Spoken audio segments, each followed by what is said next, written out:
إن الحمد لله نحمده ونستعينه ونستغفره ونعوذ بالله من شرور أنفسنا ومن سيئات أعمالنا من يهده الله فلا مضل له ومن يضلل فلا هادي له وأشهد أن لا إله إلا الله وحده لا شريك له وأشهد أن محمدا عبده ورسوله يا أيها الذين آمنوا اتقوا الله حق تقاته ولا تموتن إلا وأنتم مسلمون يا أيها الناس اتقوا ربكم الذي خلقكم من نفس واحدة وخلق منها زوجها وبث منهما رجالا كثيرا ونساء واتقوا الله الذي تساءلون به والأرحام إن الله كان عليكم رقيبا يا أيها الذين آمنوا اتقوا الله وقولوا قولا سديدا يصلح لكم أعمالكم ويغفر لكم ذنوبكم ومن يطع الله ورسوله فقد فاز فوزا عظيما أما بعد فإن أصدق الكلام كلام الله وأحسن الهدي هدي محمد صلى الله تعالى عليه وسلم وشر الأمور محدثاتها وكل محدثة بدعة وكل بدعة ضلالة وكل ضلالة في النار من يطع الله ورسوله فقد رشد واهتدى ومن يعص الله ورسوله فقد ضل وغوى اللهم صل على محمد وعلى آل محمد كما صليت على إبراهيم وعلى آل إبراهيم إنك حميد مجيد اللهم بارك على محمد وعلى آل محمد كما باركت على إبراهيم وعلى آل إبراهيم إنك حميد مجيد سبحانك لا علم لنا إلا ما علمتنا إنك أنت العليم الحكيم رب اشرح لي صدري ويسر لي أمري واحلل عقدة من لساني يفقه قولي لقد قال الله سبحانه وتعالى بعد أعوذ بالله من الشيطان الرجيم من همزه ونفخه ونفثه بسم الله الرحمن الرحيم يا أيها الذين آمنوا اذكروا الله ذكرا كثيرا وسبحوه بكرة وأصيلا هو الذي يصلي عليكم وملائكته ليخرجكم من الظلمات إلى النور وكان بالمؤمنين رحيما صحیح مسلم کی ایک حدیث ہے ام المومنین فرماتی ہیں کہ ایک رات رسول کریم صلی اللہ علیہ وسلم بہت روئے. اللہ رب العزت نے جبریل امین کو حکم دیا کہ میرا پیارا رسول رو رہا ہے, ان سے جا کر پوچھو وانا اعلم, میں جانتا ہوں کہ وہ کیوں رو رہے ہیں, لیکن تم جا کر ان سے پوچھو کہ ما یبکیک, آپ کیوں روتے ہیں. تو جبریل امین نبی علیہ السلام کی خدمت میں حاضر ہوئے اور یہ عرض کیا کہ آپ کا رب پوچھ رہا ہے کہ آپ کیوں رو رہے ہیں.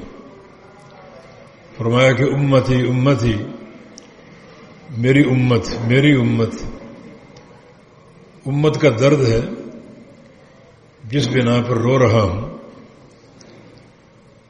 جبریل امین نے جا کر اللہ تعالیٰ کو خبر دی. اللہ تعالیٰ سب کچھ جانتا ہے. جبریل امین کو حکم دیا کہ جاؤ میرے رسول کو بتاؤ کہ انا سنرضیک فی امتک ولا نسوءک, کہ ہم آپ کی امت کے بارے میں آپ کو خوش کر دیں گے اور آپ کو کوئی پریشانی نہیں دیں گے, بلکہ آپ کی امت کے حوالے سے آپ کو خوش کر دیں گے. یہ فرمان برحق, اس کا کیا طریقہ ہے؟ اللہ تعالی کیسے خوش کرے گا؟ بہت سی باتیں بیان ہوتی رہتی ہیں، بہت سے اعمال ہیں، بہت سی نیکیاں ہیں، چھوٹے چھوٹے عمل کے بے تحاشا اجر ہیں، ثواب ہیں، ایک نیکی 10 گنا اور 700 گنا تک، اور جہاں تک اللہ چاہے بڑھ جاتی ہے۔ تو اس کے بہت سے ذرائع اور اسباب ہیں کہ آپ کی امت کو اتنا کچھ دیں گے کہ آپ خوش ہو جائیں۔ بس امت کا کام ہے ان امور کو بروئے کار لائیں، بہت ہی آسان امور ہیں اور بہت ہی سستا معاملہ ہے نیکیاں کمانے کا، اجر حاصل کرنے کا۔ من جملہ امور کے ایک امر اللہ تعالیٰ کے فرشتے ہیں۔ فرشتے اللہ کی مخلوق ہے، اور اللہ رب العزت نے بہت سے فرشتوں کو انسانوں کے لیے، بہت سے انسانوں کے لیے نیکیوں میں اضافے کے لیے بنایا اور پیدا کیا ہے۔ فرشتوں کی دعائیں، فرشتوں کی رفاقت، فرشتوں کی محبت، فرشتوں کا استغفار کرنا، یہ بڑا ایک عظیم و شان امر ہے اور معاملہ ہے۔ بہت سے ایسے امور ہیں اگر ہم انجام دیں تو باقاعدہ ملائکہ ہمارے لیے دعا کرتے ہیں، اور فرشتوں کی دعا کی بڑی اہمیت اور قدر و قیمت ہے۔ عباد مکرمون، یہ اللہ تعالیٰ کے بڑے ہی باعزت بندے ہیں، بہت ہی معزز یہ بندے ہیں۔ لا یعصون اللہ ما امرہم ویفعلون ما یؤمرون، اور فرشتے اللہ تعالیٰ کے کسی امر کی مخالفت نہیں کرتے، نافرمانی نہیں کرتے، بلکہ وہی کام انجام دیتے ہیں جو وہ حکم دیے جاتے ہیں۔ تو ایسی نیک مخلوق، باعزت مخلوق، یقیناً ان کی دعائیں بڑی قیمتی ہیں اور بہت ہی برگزیدہ ہیں۔ قرآن حکیم نے جا بجا یہ اشارے دیے ہیں کہ ملائکہ رحمت کی دعائیں کرتے ہیں بعض بندوں کے لیے، جیسے ایک مقام پر ان فرشتوں کا ذکر ہے جو اللہ تعالیٰ کا عرش اٹھائے ہوئے ہیں۔ الذین یحملون العرش ومن حولہ، وہ فرشتے جو اللہ تعالیٰ کا عرش اٹھائے ہوئے ہیں، جن کی تعداد 4 ہے اور قیامت کے دن 8 ہوگی۔ وَيَحْمِلُ عَرْشَ رَبِّكَ فَوْقَهُمْ يَوْمَئِذٍ ثَمَانِيَةٌ، قیامت کے لیے تعداد 8 ہوگی، آج 4 ہے۔ ومن حولہ، اور جو فرشتے اللہ تعالیٰ کے عرش کے ارد گرد ہیں، کیونکہ عرش اللہ تعالیٰ کی سب سے بڑی مخلوق ہے، تو اس عرش کے ارد گرد ہونے کا معنی یہ ہے کہ ان کی بڑی تعداد ہے، اربوں اور کھربوں میں ہو سکتی ہے، کیونکہ عرش اعظم المخلوقات ہے۔ جن فرشتوں نے چاروں طرف سے عرش معلیٰ کو گھیرا ہوا ہے، یہ ملائکۃ الکروبین کہلاتے ہیں۔ ان کے وظائف اللہ نے بیان کیے، جو کام وہ انجام دیتے ہیں وہ بیان کیے، جن میں سے بنیادی کام تو یہ ہے کہ یسبحون بحمد ربہم، اپنے رب کی حمد کی تسبیح کرتے ہیں، اللہ تعالیٰ کی حمد بھی کرتے ہیں اور اس کی تسبیح بھی کرتے ہیں۔ وَيُؤْمِنُونَ بِهِ، اللہ تعالیٰ پر ایمان لاتے ہیں۔ اور تیسرا کام یستغفرون، اور استغفار کرتے ہیں۔ اہل ایمان کے لیے یہ ان کا بنیادی وظیفہ ہے، استغفار کرتے ہیں۔ لیکن کن بندوں کے لیے؟ وہ کہتے ہیں کہ ربنا وسعت كل شيء رحمة وعلما فاغفر للذین تابوا واتبعوا سبیلک۔ اے اللہ تو ہر شے پر حاوی ہے، وسیع ہے، باعتبار رحمت اور باعتبار علم۔ تیرا علم جہاں جہاں تک ہے، تیری رحمت بھی وہاں وہاں تک ہے۔ فاغفر للذین تابوا، تو یا اللہ ان بندوں کو بخش دے اور معاف کر دے جو توبہ کرتے رہتے ہیں۔ واتبعوا سبیلک، اور تیرے راستے کے پیروکار ہیں جو قرآن و حدیث سے عبارت ہے۔ تیرا راستہ تیری وحی سے عبارت ہے۔ فاستمسک بالذی اوحی الیک انک علی صراط مستقیم، جو آپ کی طرف وحی کی جا رہی ہے قرآن اور حدیث، اسی کو تھامے رہیں، بلا شبہ یہی صراط مستقیم ہے۔ تو یا اللہ یہ بخشش ان لوگوں کو عطا فرما دے جن کے یہ دو منہج ہیں۔ ایک منہج توبہ، کثرت سے استغفار کرتے ہیں، کوئی غفلت کا گرد و غبار محسوس کریں یا کوئی گناہ یا معصیت سرزد ہو جائے تو فوراً توبہ کرنے بیٹھ جاتے ہیں اور توبہ کو ملتوی نہیں کرتے۔ ان بندوں کو بخش دے، اور وہ بندے جو صرف تیری وحی پر چلنے والے اور وحی کی اتباع کرنے والے ہیں ان کو معاف کر دے۔ تو یہ آیات کریمہ ایک نص کی حیثیت رکھتے ہیں کہ ملائکہ باقاعدہ استغفار کرتے ہیں بعض بندوں کے لیے، جن بندوں کے منہج میں یہ دو چیزیں داخل اور شامل ہوں، ایک فوری اور کثرت سے توبہ کرتے رہنا، استغفار کرتے رہنا، اور دوسرا اس راستے کی پیروی کرنا جس راستے کو صراط مستقیم کہا گیا، جو اللہ تعالیٰ کی وحی سے عبارت ہے۔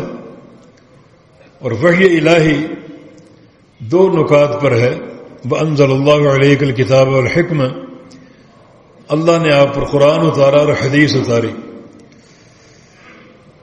تو ایسے بندوں کے لیے فرشتے استغفار کرتے ہیں، اور ان کی تعداد کم نہیں ہے، ان میں حاملین عرش بھی ہیں۔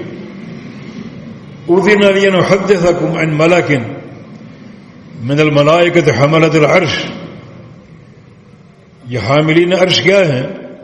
نبی علیہ السلام کی حدیث ہے کہ مجھے آج اجازت دی گئی کہ حاملین عرش فرشتوں میں سے ایک فرشتے کا تعارف آپ کے سامنے پیش کروں۔ ما بین عاتقہ و شحمۃ اذنہ مسیرۃ 70 عاما، اس فرشتے کی کان کی لو سے لے کر کندھے تک 70 سال کی مسافت کا فاصلہ ہے۔ اتنی عظیم مخلوق جن کا کام حمد و ثنا کرنا، تسبیح و تحمید کرنا اور استغفار کی دعا کرنا، ان بندوں کے لیے جن کے منہج میں توبہ شامل ہو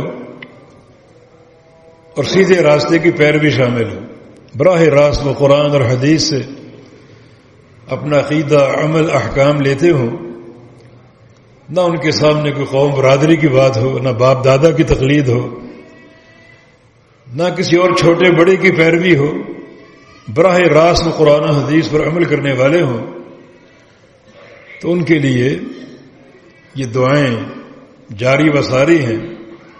عرش معلیٰ کے ارد گرد فرشتوں کی آوازیں گونجتی ہیں، یا اللہ فلاں بندے کو بخش دے، فلاں بندے کو معاف کر دے، اس منہج کی بنا پر۔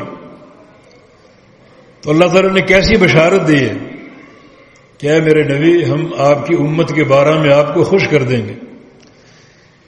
یہ خوشی کا ایک موقع ہے اور مقام ہے کہ اربوں اور کھربوں کی تعداد میں فرشتے نبی علیہ السلام کی امت کے ان افراد کے لیے دعا کرتے ہیں جن افراد کے منہج میں فوری توبہ ہو اور کثرت سے توبہ ہو اور بڑی شدت کے ساتھ اس راستے کی پیروی ہو جو راستہ وحی الہی کی ترجمانی کرتا ہے۔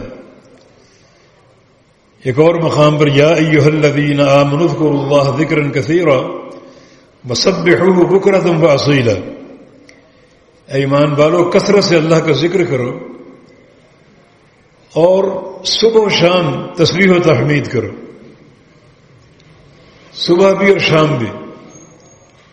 صبح یعنی تہجد کے وقت سے لے کر سورج کے طلوع ہونے تک، اور شام یعنی عصر کے بعد سے لے کر سورج کے غروب ہونے تک، اور سورج کے غروب ہونے تک اگر آپ اذکار نہیں کر سکے تو عشاء کی نماز سے پہلے پہلے یہ دو بڑے قیمتی وقت ہیں اللہ تعالیٰ کے ذکر کے۔ یہ طرفی النہار، دن کے دو اطراف، ایک دن کا آغاز ہے اور ایک دن کا اختتام ہے، تو اس آغاز اور اختتام کو اللہ کے ذکر سے بھر دو، جس کے دیگر بہت سے فوائد کے ساتھ ساتھ ایک فائدہ یہ بھی کہ هو الذی یصلی علیکم وملائکتہ، کہ اللہ بھی تم پر رحمتیں اتارے گا اور اس کے سارے فرشتے تمہارے لیے استغفار کی رحمت کی دعائیں کریں گے۔ یہ دعائیں ان بندوں کو حاصل ہیں فرشتوں کی جو بندے کثرت سے اللہ کا ذکر کرتے ہیں، اور خاص طور پہ صبح و شام کے اذکار۔ صبح کا وقت دن کا آغاز ہے اور شام کا وقت دن کا اختتام ہے، اور اس آغاز و اختتام کو اللہ تعالیٰ کے ذکر سے لبریز کر دیتے ہیں تو فرشتے ان سے محبت کرتے ہیں، اور ان کی محبت کا اظہار دعاؤں کی شکل میں ہوتا ہے۔ تو یہ بھی ایک سلسلہ اور ذریعہ ہے امت محمدیہ صلی اللہ علیہ وسلم کے افراد کے لیے ایک بشارت کا، ملائکہ کی دعا، فرشتوں کی دعا، اور یہ مضمون جا بجا قرآن پاک میں موجود ہے۔ احادیث بھی بھری پڑی ہیں اس قسم کے مضمون سے، جیسے نبی علیہ السلام کی حدیث ہے کہ ان اللہ وملائکتہ یصلون علی المتصحرین، کہ اللہ تعالی ان بندوں پر رحمتیں اتارتا ہے جو سحری کرتے ہیں روزے کے لیے، اور فرشتے ان بندوں کے لیے دعائیں کرتے ہیں مغفرت کی اور رحمت کی۔ اب یہ ہماری غلطی اور کوتاہی ہے کہ ہم نے سحری کے معاملے کو رمضان تک محدود رکھا ہے، حالانکہ سارا سال یہ مواقع موجود ہیں سحری کرنے کے، نفلی روزے رکھنے کے۔ اللہ کے پیارے پیغمبر کی سنت سے بہت سے نفلی روزے ثابت ہیں، پیر کا روزہ، جمعرات کا روزہ، ایام 20 کے روزے، اور پیغمبر علیہ السلام کی ایک اور حدیث ہے افضل الصیام صیام داؤد، کہ سب سے افضل روزے جو ہیں داؤد علیہ السلام کے روزے ہیں۔ کان یصوم یوما یفطر یوما، وہ ایک دن روزہ رکھتے تھے اور ایک دن ناغہ کرتے تھے۔ تو اس طرح بہت سے مواقع موجود ہیں روزے کے، اور ہر روزے کے ساتھ سحری لازمی کرنی چاہیے۔ یہ یہود کی مخالفت ہے، نصارہ کی مخالفت ہے، اس مخالفت کا بھی اجر ہے، اور جب تک سحری کریں گے اللہ تعالیٰ رحمتیں اتارے گا اور فرشتے آپ کے لیے رحمت کی دعائیں کریں گے۔ تو کیوں نہ یہ معاملہ خوشی کا ہو، مسرت کا ہو کہ اے میرے پیارے نبی ہم آپ کو آپ کی امت کے بارے میں خوش کر دیں گے۔ تو یہ مواقع خوشی کے ہیں۔ ایک اور موقع اللہ کے پیغمبر نے بیان فرمایا، اور وہ ہے مساجد کے تعلق سے مسجد کی صف اول۔ فرمایا کہ ان اللہ وملائکتہ یصلون علی الصفوف الاول، اللہ اور اس کے فرشتے مساجد کی پہلی صف پر رحمت کرتے ہیں، اللہ رحمتیں اتارتا ہے اور فرشتے رحمت کی دعائیں کرتے ہیں. اور ایک حدیث میں الصف المتقدم کے الفاظ کہ جو پہلی صف ہے اللہ تعالیٰ اس صف پر رحمتیں اتارتا ہے اور اس کے فرشتے ان بندوں کے لیے رحمت کی دعائیں کرتے ہیں. الصفوف الاول جو ہے پہلی صفیں جمع کا صیغہ، تو اس میں وہ لوگ شامل ہو سکتے ہیں جو کھڑے تو دوسری تیسری صف میں ہیں مگر وہ پہنچتے اسی وقت میں، پہلے وقت میں جس وقت میں سارے نمازی پہنچتے ہیں. ان کو پہلی صف میں جگہ نہیں مل پاتی مگر ان کی حرص ہوتی ہے، ان کا طمع ہوتا ہے کہ ہم بھی صف اول میں کھڑے ہوں.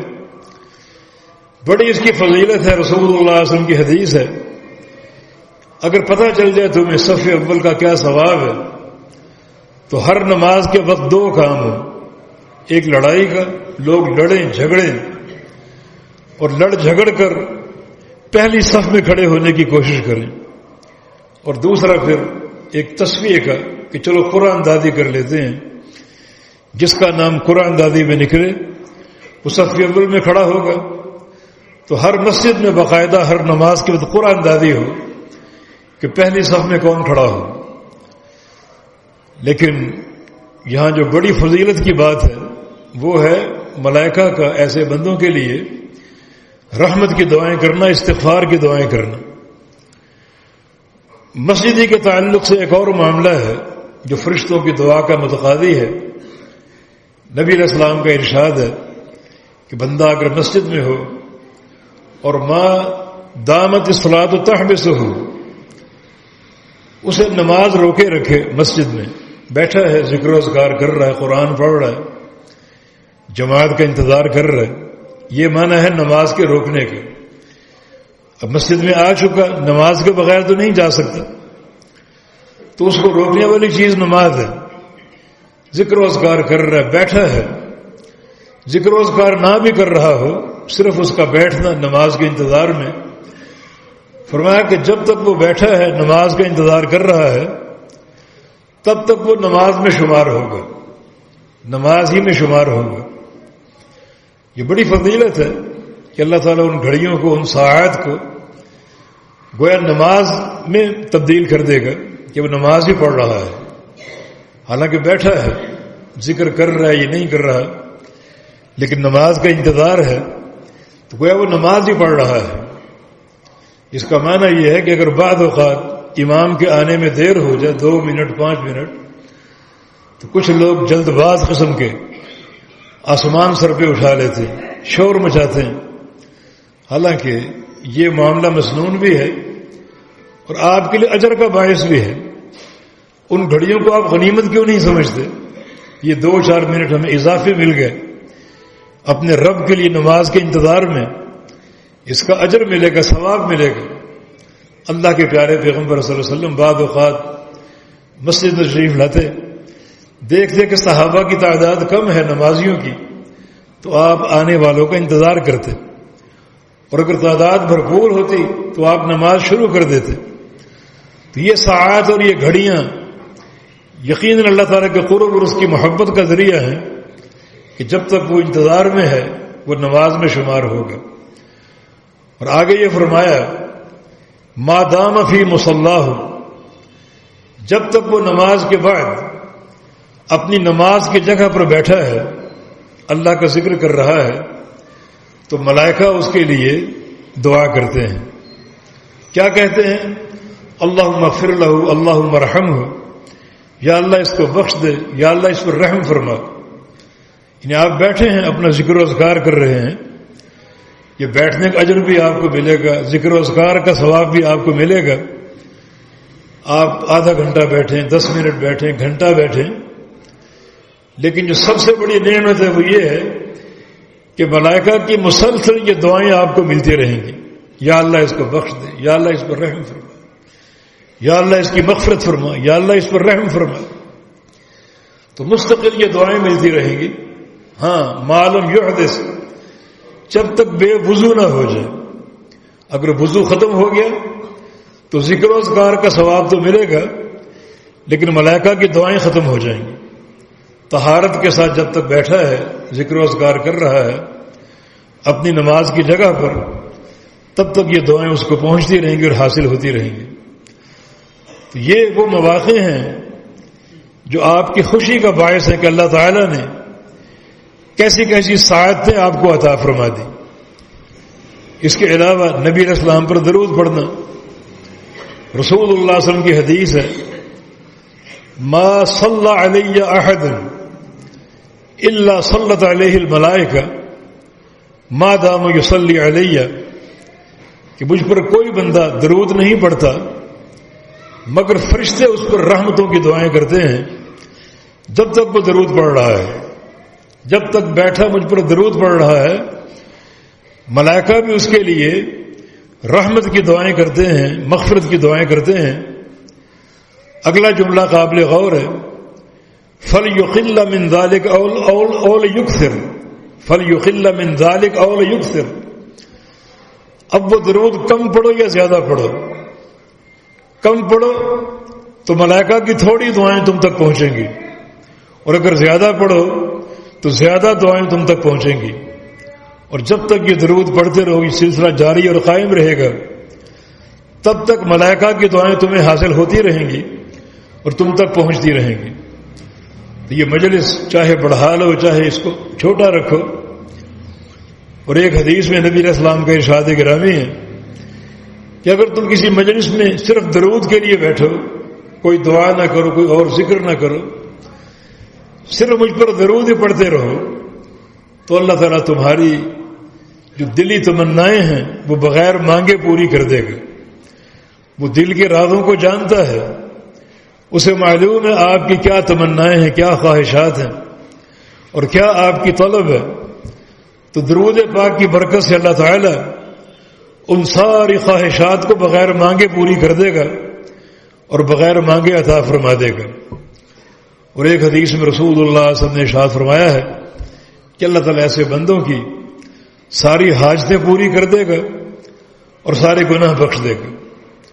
مانا دنیا بھی اور آخرت بھی، گناہوں کی بخشش کا تعلق آخرت سے ہے اور حاجات کے پورے ہونے کا تعلق دنیا سے ہے۔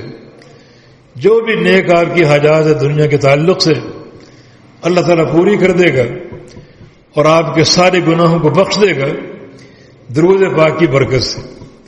اور یہ ایک عظیم و شان فائدہ، جب تک درود پڑھتے رہو گے ملائکہ تمہارے لیے رحمت کی دعائیں کرتے رہیں گے۔ فَلْيُقِلَّ مِنْ ذَلِكَ أَوْ لِيَسْتَكْثِرْ، اب یہ تمہاری مرضی ہے کہ تم ملائکہ کی تھوڑی دعائیں حاصل کرو یا زیادہ کرو۔ اللہ کے اجر میں کوئی کمی نہیں، بے تحاشا اجر عطا فرمائے گا۔ اب یہ معاملہ تم پر موقوف ہے کہ تمہیں ملائکہ کی کتنی دعائیں چاہیے، تھوڑی چاہیے یا زیادہ چاہیے۔ تو یقیناً ہمارے شب و روز کے اوقات میں کوئی ایسے اوقات ہونی چاہیے، ایسی مجالس ہونی چاہیے جن میں ہم اپنے پیارے پیغمبر پر درود بھیجیں، اور اس کا بہت سی جو فوائد ہیں ان میں سے ایک فائدہ یہ کہ فرشتوں کی دعائیں حاصل ہوں گی، رحمت اور مغفرت کی دعائیں۔ نبی علیہ السلام کی ایک اور حدیث ہے، من عاد مریضا غدوة یصلی علیہ 70,000 ملک حتی یمسی، ومن عاد مریضا صباحا مساء یصلی علیہ 70,000 ملک حتی یصبح۔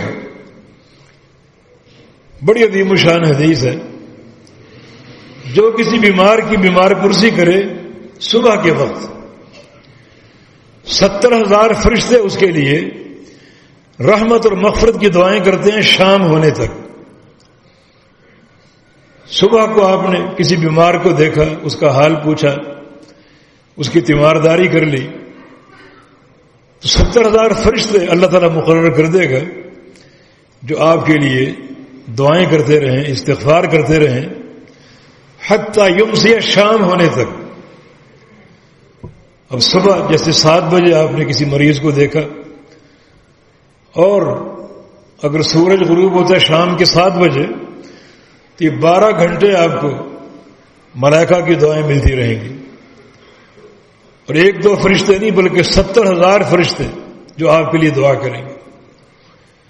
اور جو شخص کسی مریض کو شام کو دیکھے اس کی تیمارداری کرے تو یصلی علیہ 70,000 ملک حتی یصبح. 70,000 فرشتے اس کے لیے رات بھر دعائیں کرتے رہیں گے صبح ہونے تک. یہ بھی تقریباً 12 گھنٹے کا دورانیہ کم و بیش. 24 گھنٹے یہ دعائیں آپ کو ملتی رہ سکتی ہیں، حاصل ہو سکتی ہیں. اور دعائیں بھی 70,000 ملائکہ کی طرف سے، جو معمولی اجر نہیں ہے، معمولی صلہ نہیں ہے، بہت بڑا اجر ہے اور بڑے ثواب کی بات ہے. کسی مریض کو دیکھنا، اس کا حال معلوم کرنا، اور شریعت نے اس معاملے کو آسان رکھا ہے. نبی علیہ السلام کی عادت مبارکہ یہ تھی، کسی مریض کا حال معلوم کرنے جاتے گویا چلتے چلتے پوچھ لیتے. زیادہ بیٹھنا مناسب نہیں ہے کیونکہ مریض ہے، اس کو لیٹنا یا اس کو کچھ کھانا یا پینا کوئی خواہش جو گھر والوں کے سامنے وہ کر سکتا ہے، عام لوگوں کے سامنے نہیں. تو مریض کو بس دیکھو، اس کا حال پوچھو، دعا دو اور واپس لوٹ آؤ.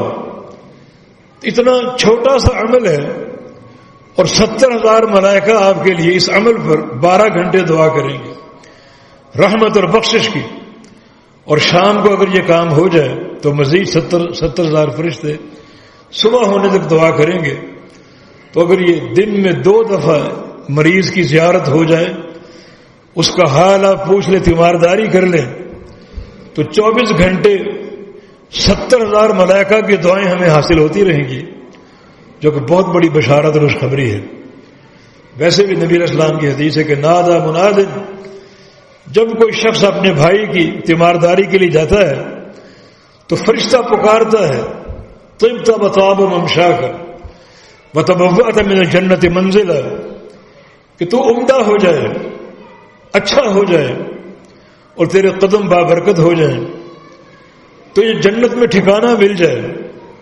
کتنی قیمتی دعائیں ہیں. یہ بھی فرشتہ جو پکارتا ہے، جانے والے کے قدم گنتا ہے، ہر قدم کے لیے بابرکت ہونے کی دعا کرتا ہے کہ تو عمدہ ہو جائے، بہترین ہو جائے، خوبصورت ہو جائے، خوبصیرت ہو جائے اور صلہ کے اعتبار سے بھرپور ہو جائے اور تیرے قدم بھی بابرکت ہو جائیں اور جنت میں تجھے ٹھکانہ مل جائے. جب تک اپنے بھائی تک پہنچو گے نہیں تب تک یہ ملائکہ کی دعائیں ملتی رہیں گی. تو کیوں نہ پیارے پیغمبر کے لیے خوشی کے مواقع ہوں کہ اللہ تعالی نے سعادتوں اور بشارتوں کے ڈھیر لگا دی، کہ باقاعدہ ملائکہ کو یہ ڈیوٹی تفویض کر دی کہ میرے بہت سے بندے جو بہت سے عمدہ کردار کے حاملین ہیں، ان کے لیے تم نے دعا کرنی، اور یقیناً وہ دعائیں قابل قبول ہوتی ہیں. ایک طالب علم ہے جس کے بے شمار فضائل ہیں. من سلک طریقا یلتمس فیہ علما سہل اللہ لہ طریقا الی الجنہ، جو شخص ایک راہ پر چلے طلب علم کے لیے، اللہ تعالیٰ اس کا جنت کا راستہ آسان فرما دیتا ہے. اور فرمایا کہ وَإِنَّ الْمَلَائِكَةَ لَتَضَعُ أَجْنِحَتَهَا لِطَالِبِ الْعِلْمِ رِضًا بِمَا صَنَعَ، اور اللہ کے فرشتے طالب علم پر اپنے پروں کا سایہ کرتے ہیں. اس کے 2 طرح ترجمے علماء نے کیے ہیں، قدموں تلے پروں کو بچھانا یا پروں کا سایہ کرنا. اور زیادہ جو ترجمہ مجھے پسند ہے وہ پروں کا سایہ کرنا. یہ سایہ بھی رحمت کا سایہ ہے، حفاظت کا سایہ ہے، اور اس میں فرشتوں کی تکریم بھی ہے. یعنی فرشتے اگر قدموں تلے اپنے پر بچھاتے ہیں تو یہ ایک طرح کی تحقیر ہوتی ہے، حقارت کی بات ہے. فرشتوں کی تعظیم بھی اسی میں ہے کہ پروں کا سایہ ہو، جو رحمت کی دلیل ہے، اور یہ سایہ محبت کی علامت ہے. اور ملائکہ کی محبت کی ایک ہی تفسیر اور ایک ہی تعبیر ہے، اور وہ ہے دعا کرنا. کہ ایسے بندوں کے لیے دعا کرتے ہیں جو طلبۃ العلم ہے، وہ اس بشارت کے مستحق ہے. ہر شخص طالب علم ہو سکتا ہے. یعنی طلبۃ العلم کا معنی یہ نہیں ہے کہ جو مدارس کے طلاب ہیں، اگر مدارس کے طلاب ہیں تو وہ تو بڑی ایک قابل فخر شے ہے. 8 سال ان کا نصاب ہوتا ہے تو مسلسل 8 سال کے دورانیے میں روزانہ ان کا نکلنا طلب علم کے لیے اور ان فضائل کو سمیٹنا بہت ہی بابرکت چیز ہے. لیکن بھائیوں، اگر کسی مقام پر درس ہو کسی عالم دین کا، اس کے لیے آپ جاتے ہیں تو آپ طالب علم ہیں. اس مجلس میں شریک ہوتے ہیں تو آپ طالب علم ہیں. علم لے کر لوٹتے ہیں تو آپ طالب علم ہیں. وہ فضیلت آپ کے لیے بھی ہے کہ ملائکہ اپنے پروں کا سایہ کرتے ہیں طالب علم کے لیے. وہ طالب علم بڑا طالب علم ہو جس کا طالب علم سال ہر سال تک محیط ہو، یا وہ ایک وقت کا طالب علم ہو. نبی علیہ السلام نے ایک مسئلہ پوچھنے والے کو بھی طالب علم کہا ہے. صفوان ابن عسال کی حدیث ہے، وہ پیارے پیغمبر سے ایک مسئلہ پوچھنے آئے تھے. سفر کرتے تھے بہت زیادہ، تو ان کو اشکال تھا موضوع پر بسا کرنے کے بارے میں کہ کیا حکم ہے. صرف یہ سوال کرنے اللہ کے پیغمبر کے پاس آئے اور کہا کہ جئتک اطلب العلم یا رسول اللہ صلی اللہ علیہ وسلم، میں آپ کے پاس آیا ہوں آپ کی خدمت میں تاکہ میں آپ سے علم طلب کروں، علم حاصل کروں. فرمایا کہ مرحبا بطالب العلم، طالب علم کو خوش آمدید، مرحبا ہے طالب علم کے لیے. اور پھر آپ نے ایک فضیلت بیان کی، جب طالب علم طلب علم کی راہ پر ہو تو فرشتے اس کے ساتھ ہوتے ہیں، اوپر تلے، ایک فرشتہ اوپر، دوسرا اوپر، تیسرا اوپر، چوتھا، حتیٰ کہ اوپر پہنچتے پہنچتے آسمان تک چلے جاتے ہیں. زمین سے لے کر آسمان تک فرشتوں کے چتاریں لگ جاتی ہیں ایک طالب علم کے لیے. یہ محبت کس چیز کی غماز ہے؟ یہ محبت کیا ظاہر کرتی ہے؟ ملائکہ کی محبت کا ایک ہی معنی ہوتا ہے، اور وہ ہے اس بندے کے لیے دعا کرنا، اس طالب علم کے لیے دعا کرنا. تو آپ نے صفوان ابن عسال کے بارے میں یہ فرمایا. ایک ہی سوال کرنے آیا تھا کہ یا رسول اللہ صلی اللہ علیہ وسلم، موضوع پر مسح کرنے کا کیا حکم ہے؟ فرمایا کہ دل مسافر ثلاثۃ ایام ولیالیہن ودل مقیم یوم ولیلہ. اگر مقیم بندہ ہے تو 1 دن اور 1 رات مسح کر سکتا ہے، اور اگر مسافر ہے تو 3 دن 3 راتیں. یہ اس کا سوال تھا، یہ اس کا جواب تھا. اور پیارے پیغمبر نے کیا شان بیان کی اس کی، اور کس طرح اوپر تلے ملائکہ کا ہونا اور اس سے اظہار محبت کرنا آپ نے ذکر فرمایا. تو یقیناً یہ معاملہ امت کے لیے آسانی کا معاملہ، برکتوں کا ذریعہ، رحمت اور مغفرتوں کے حصول کا ذریعہ، اور یقیناً یہ پیارے پیغمبر صلی اللہ علیہ وسلم کے لیے خوشخبری، ایک عظیم الشان خوشخبری کہ انا سنرضیک فی امتک بلا نسوک. اے میرے پیارے حبیب، آپ رو رہے ہیں امت کے درد میں، ہم آپ کو خوش کر دیں گے. یہ خوشی کے مواقع ہیں، یہ خوشی کے مقامات ہیں. نبی علیہ السلام کی ایک اور حدیث ہے، من بات طاہر اللہ فراشہ، جو بندہ بستر پر آئے باوضو ہو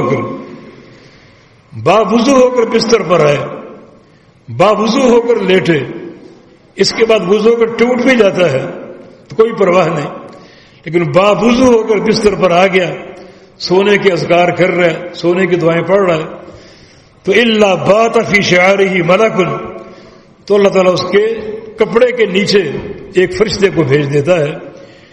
شعار کا معنی اندر کا کپڑا جو پہنا ہوا ہے، ایک فرشتے کو مقرر کر دیتا ہے. کل من قلب یصلی علیہ، اور جب بھی یہ رات کو کروٹ بدلتا ہے تو فرشتہ اس کے لیے دعا کرتا ہے، اللہم اغفر لعبدک فإنہ بات طاہرا. جامع ترمذی کی حدیث ہے کہ یا اللہ اس بندے کو بخش دے، یہ باوضو ہو کر لیٹا تھا، باوضو اپنے بستر پر آیا تھا. تو یہ بھی ایک علت ہے ملائکہ کے دعا کے لیے کہ آپ باوضو ہو کر آئیں، چھوٹا سا عمل ہے، بستر پر لیٹیں تو فرشتہ آپ کے ساتھ رات گزار رہا ہے، جو آپ کا محافظ بھی ہوگا اللہ کی توفیق سے، اور آپ کے لیے دعائیں کرے گا کہ یا اللہ اس کو بخش دے. یہ باوضو ہو کر آیا تھا. ایک اور حدیث میں رسول اللہ صلی اللہ علیہ وسلم کا فرمان ہے، ان اللہ ملائکتہ واہل السماوات والارضین حتی النملۃ وحتی الحوت. اللہ تعالیٰ اور اس کے فرشتے اور ساری آسمانوں کی مخلوق اور ساری زمینوں کی مخلوق، آسمانوں کی مخلوق میں فرشتے بھی آ گئے اور ایک زمین نہیں، 7 زمینوں کی مخلوق یصلون یستغفرون علی معلم الناس الخیر، اس بندے کے لیے دعائیں کرتے ہیں جو بندے لوگوں کو خیر کی تعلیم دیتے ہیں.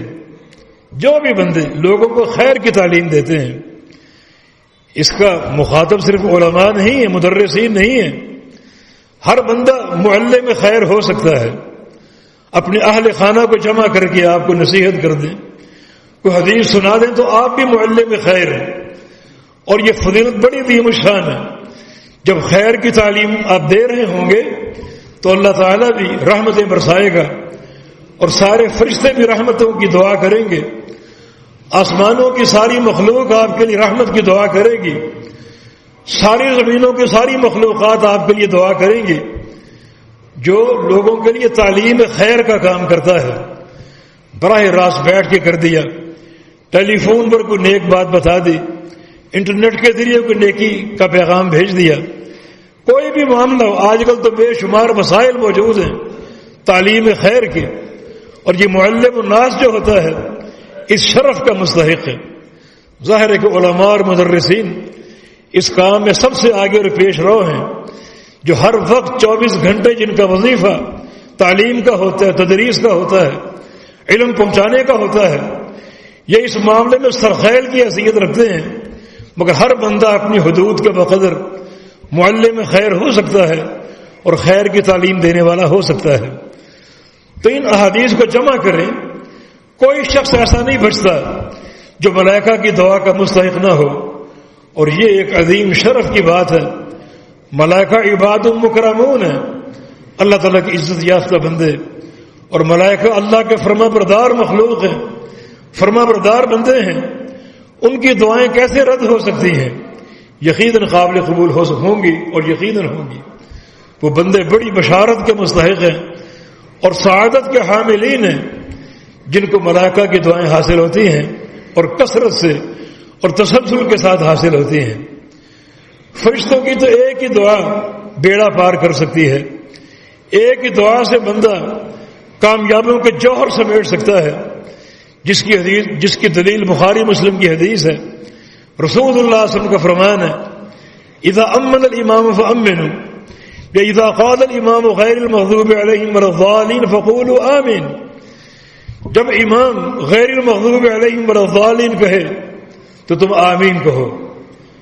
تم آمین کہو. یہ آمین بالجہر کی دلیل ہے، زور سے کہو، کیونکہ قول قولو کہو، اور یہ کہنا اور قول عربی لغت میں جہر کے ساتھ ہے، بلند آواز کے ساتھ. آہستہ بات کو قول نہیں کہتے، بلکہ اونچی بات جو آپ سن لیں اس کو قول کہتے ہیں. فقولوا آمین، آمین کہو معنی بلند آواز سے کہو، کیونکہ اس وقت فرشتے بھی آمین کہتے بلند آواز سے، ملائکہ بھی آمین کہتے ہیں. فمن وافقت امینہ تامین الملائکہ غفر له ما تقدم من ذنبہ، جس کی آمین فرشتوں کی آمین سے مل گئی اس کے سابقہ سارے گناہ معاف ہو جائیں گے. سابقہ سارے گناہ معاف ہو جائیں گے. اب یہ آمین کا معنی کیا ہے؟ آمین بھی ایک دعا ہے جو فرشتے کر رہے ہیں. آمین کا معنی اللہم استجب، یا اللہ قبول کر لے. آپ نے سورہ فاتحہ پڑھی اور آمین کہا، دعا کی کہ یا اللہ قبول کر لے. اہدنا الصراط المستقیم صراط الذین انعمت علیہم غیر المغضوب علیہم ولا الضالین. بڑی عظیم الشان دعا ہے. شیخ الاسلام فرماتے ہیں اس سے کوئی قیمتی دعا اگر ہوتی تو اللہ تعالیٰ وہ دعا سورہ فاتحہ میں رکھتا. مگر سورہ فاتحہ جو مثانی ہے، 7 من المثانی، جو دن رات میں بار بار دہرائی جاتی ہے، 20 بار پڑھی جاتی ہے، اس صورت میں اللہ تعالیٰ نے یہی دعا رکھی، صراط مستقیم کی ہدایت کی دعا. کہ صراط مستقیم دنیا میں بھی ہے، قیامت کے دن بھی ہے، جنت کا سیدھا راستہ. بڑی عظیم الشان دعا ہے جس پر آپ آمین کہتے ہیں. وہ آمین کا معنی اللہم استجب، یا اللہ ہماری یہ دعا قبول کر لے. زمین پر آپ نے آمین کہا، آسمان پہ فرشتوں نے آمین کہا کہ یا اللہ یہ بندے جو دعائیں کر رہے ہیں ان کو قبول فرما لے. من وافقت امینہ تامین الملائکہ غفر له ما تقدم من ذنبہ، جس شخص کی آمین فرشتوں کی آمین سے مل گئی تو اس کے سابقہ سارے گناہ معاف ہو جائیں گے. یہ ایک ہی بار کا آمین کہنا ہے، یعنی ایک ہی موقع پر ایک ہی بار. اگر یہ تعمین آپ کو حاصل ہو جائے وقت کی موافقت کے ساتھ تو یقیناً سارے پچھلے گناہ معاف ہو جائیں گے. تو فرشتے کی ایک ہی موقع کی دعا سارے گناہوں کی بخشش کا ذریعہ بن سکتے ہیں. تو اگر مسلسل یہ دعا ہو، 24 گھنٹے یہ دعائیں ہوں، کیا ان کی عظمت ہوگی اور کیا ان دعاؤں کی شان ہوگی. رسول اللہ صلی اللہ علیہ وسلم کی ایک اور حدیث ہے، من دعا لاخیہ فی بظہر الغیب، جو اپنے بھائی کے لیے دعا کرے غائبانہ، بھائی آپ کا کسی دوسرے مقام پر ہے، آپ اس کے لیے دعا کرتے ہیں، صحت کی دعا، رزق کی دعا، بخشش کی دعا، رحمت کی دعا، فرشتے ہر دعا پر کہتے ہیں آمین وَلَكَ بِمِثْلٍ، یا اللہ قبول فرما لے، اور اللہ کے بندے تجھے بھی ایسا ہی حاصل ہو. جو اپنے بھائی کے لیے مانگ رہا ہے، طلب کر رہا ہے، اللہ یہ سب کچھ تیری جھولی میں بھی ڈال دے. تو فرشتے اس غائبانہ دعا پر آمین بھی کہتے ہیں، اور جو کچھ آپ اپنے بھائی کے لیے طلب کر رہے ہیں وہی کچھ آپ کے لیے طلب کرتے ہیں. اپنے بھائیوں کے لیے غائبانہ چن چن کر دعائیں کریں، ملائکہ بھی اس پر آمین کہیں گے، اور ملائکہ آپ کے لیے ان دعاؤں کی قبولیت کی سفارش کریں گے. وَلَكَ بِمِثْلٍ، کہ جو اپنے بھائی کے لیے مانگ رہا ہے اللہ تجھے بھی عطا فرما دے. تو کیوں نہ ان سارے مواقع کو ہم امت محمدیہ کے لیے آسانی کے مواقع قرار دیں. جو اللہ پاک نے فرمایا تھا کہ اِنَّا سَنُرْضِيكَ فِي أُمَّتِكَ، اے میرے پیارے حبیب آپ رات کی تنہائیوں میں امت کے درد میں رو رہے ہیں، ہم آپ کو خوش کر دیں گے امت کے بارے میں. یہ بھی خوشی کے مواقع ہیں کہ اللہ تعالیٰ نے اپنے پیارے ملائکہ کو، ہزاروں لاکھوں کروڑوں اربوں خربوں ملائکہ کو اللہ تعالیٰ نے اپنے بندوں کے لیے، امت محمدیہ کے افراد کے لیے دعاؤں کے لیے چن لیا. ان کی ڈیوٹی ہی دعا کرتے رہنا، صبح و شام دعا کرنا، رات دن دعائیں کرنا. بڑی تاثیر ہے ان دعاؤں کی، بڑی عظمت ہے ان دعاؤں کی. تو جب بھی آپ ان مواقع سے فائدہ اٹھائیں تو آپ کی نیت میں ملائکہ کی دعائیں بھی ہوں، فرشتوں کی رفاقت بھی ہو، تو یقیناً یہ عظمت کی بات ہوگی. مضمون ابھی جاری ہے. اللہ پاک ہمیں اعمال صالح کی توفیق عطا فرما دے. اللہ تعالیٰ یہ شرف جو امت محمدیہ کے لیے عطا ہوا اللہ ہمیں بھی اس میں داخل فرما لے، ہمیں بھی اس میں شامل فرما لے. ملائکہ کی محبت عطا فرما دے، فرشتوں کی رفاقت عطا فرما دے، ان کی دعائیں ہمارے حق میں قبول فرما لے، اور جو دعاؤں کی قبولیت کے مواقع ہیں اللہ پاک ہمیں عطا فرما دے.